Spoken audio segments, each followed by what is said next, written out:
अगोदर पहिली मागणी सांगतो, महाराष्ट्रातल्या मराठा समाजाचा ओबीसी समावेश करायचा, त्यासाठी कुणबीच्या नोंदी सगळ्या शोधायच्या, त्यांच्या परिवाराला द्यायच्या आणि सगळे सोयऱ्यांची अंमलबजावणी करायची।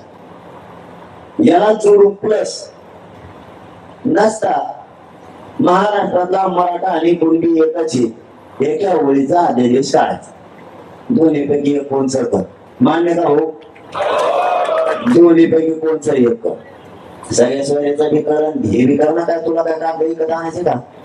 दोन्ही कर, सगळ्या सोयऱ्यांची बी व्याख्या अंमलबजावणी करा आणि सरसकट मराठा कुणबी एकच करा। एवढ्या सगळ्याला मस्त आलं येईन लय दिवशी एवढे द्यायला पडल्या, तरी त्याच्या गावातल्या कांद्याचा भाव वाढला।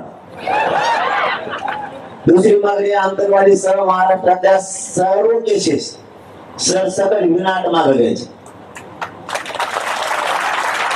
खूप जणांच्या घातल्या त्या की मग 6 महिन्यापासून मन नाही बदलल्या काय तेव्हा मग तुझ्या हनुमान शिकवले ते एवढेच तेव्हा त्याच्या रोज मागण्या वाढतात। तू आधी आदरच राह ना, आमच्या मागण्या काय तू मग हिंदी पाठ करून वाटत काय आमचं माहिती होतं तुला? तू काय काय करतो मला सगळं माहिती। तो बेल कमून दाबून धरली हाऊस मध्ये हे बी मला माहिती। तुला कुणीच बोलून देणार मग म्हणतो ते बेल हाऊसचे दाबून धरली होती आणि हाऊस मध्ये ओबीसीचा एखादा प्रश्न मारायचा का नाही? खरं आहे का नाही?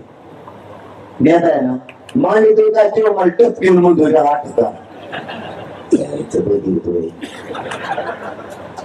किती शाळा ओबीसी एवढं मोठा आदेश आहे, साला कपूर मारून टाकायचा एखादा ओबीसीचा प्रश्न तेव्हा नाही मांडला। मला मारीन मला टप घेऊन म्हणतो तुला काय अनुभव काय करतोय? तुला मारायला त्याला मग काय होतं तुला मारायला? तू असाच टाकतो नाहीस। तिसरी मागणी आहे, हैदराबादचे गॅजेट आपण 6 महिन्यापासून घ्यावं होतं त्या ते गॅजेट घ्यायचं। साधी प्रक्रिया आहे त्यासाठी, केंद्रीय समितीला नुसतं हैदराबादचं गॅजेट शिकवायचं। साधी प्रक्रिया, हैदराबादचं गॅजेट टाकता समितीला घेता येते, समितीला ते घ्यायला पाहिजे नाही घेतलं। आणखीन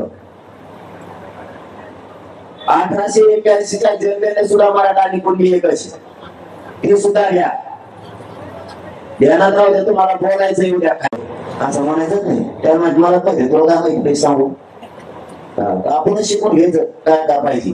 उद्या माहिती बोलती बंद पडली समजा उपोषणात, कोणी सांगायचं सरकारला? तुम्ही सांगायचं पाहिजे म्हणून देतो, म्हणजे आपण शिकून घ्या। घराघरातले मराठी आपल्याला लागते आहोत कसं आणायचं आता आपण शिकायचं, पेराला बघायला जायचं, ते 2 दिवस नाही आलं पडत राहणं आपलं, आपण पेरायचं शिकायचं, आपण आपलं करायचं सगळं। लोकांची वर्गात झाला आता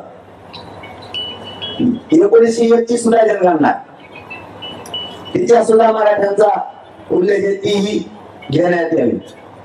बॉम्बे गव्हर्नमेंटचं गॅजेट सुद्धा एकदम साधी आणि सरळ प्रक्रिया आहे, याला कशाची कॅबिनेटची गरज नाही, कशाची नाही कशाची। समितीचा हे सारा सदस्य सुद्धा हे शिकवू शकतो। साधारण संस्थांचा सुद्धा गॅजेट काय हरकत आहे तुम्हाला शिकायला? याचा अर्थ ते पहिले राजे नव्हते का? ते शासक नव्हते का? ते शाले नव्हते, तुम्ही ते शाले का? मग तुम्हाला शिकायला हरकत काय? काहीच पोरांना न स्वीकारून सुद्धा आरक्षण 1967 कधी दिलं ते तुम्हाला चालतं, आणि पोरांना आरक्षण द्यायचं नाही। हे आता शेवटचे फाईट आहे बाबा, म्हणून आता ही शेवटची फाईट